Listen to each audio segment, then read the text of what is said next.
Okay, let's look at a pre-calc problem. This is quadratic literal equations. Now, in the past, when you solve literal equations, you know you're just solving for a certain letter, so it's more of just a manipulation. Now, in this one, we have a quadratic term, so it's going to take a little more manipulation than at other times. Sometimes you can just factor out your quadratic term, but not this time. So what we're going to do is we're going to use the quadratic formula. All right, before you use the quadratic formula, you've got to put this in standard form.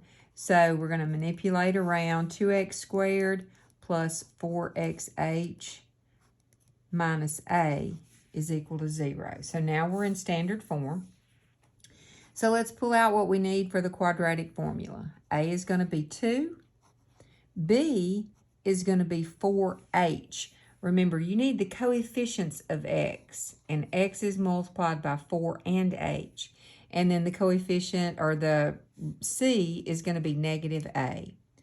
All right, now, when we fill this into the quadratic formula, we're going to have negative b, which is negative 4h, and plus or minus, all right, the square root of 4h squared, that's b squared, minus 4 times a times c, which is 2 times negative a.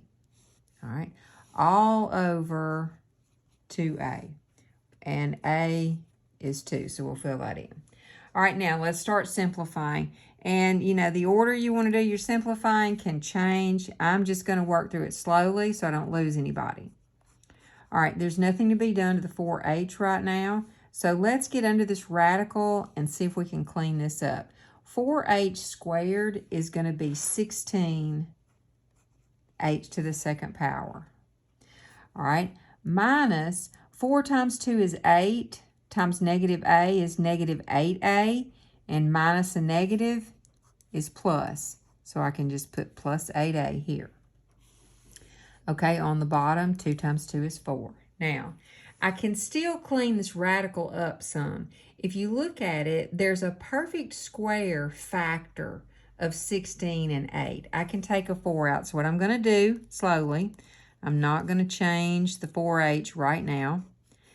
I'm going to say, what will factor out of this? 4 will. So that's going to, and that's not the greatest common factor. That just is the perfect square factor. So that's why I'm stopping at 4. So now I have 4h squared plus 2a, all over 4. All right, what's the square root of 4? 2. So I'm going to pull that out on my next step and have negative 4h plus or minus 2 onto the square root of 4h squared plus 2a, all over 4. Now I can reduce. When you have your denominator, you can reduce with both of these numbers here. So 4 into 4 is just going to leave me, actually, I'm just going to reduce by 2. So when I divide all of these things by 2, this is going to leave me negative 2h plus or minus. These cancel out entirely. So now I have square root of 4h squared plus 2a. And then on the bottom, 4 divided by 2 is 2. So here is going to be the solution to your literal equation. X is equal to negative 2h plus or minus the square root of 4h plus 2a all over 2.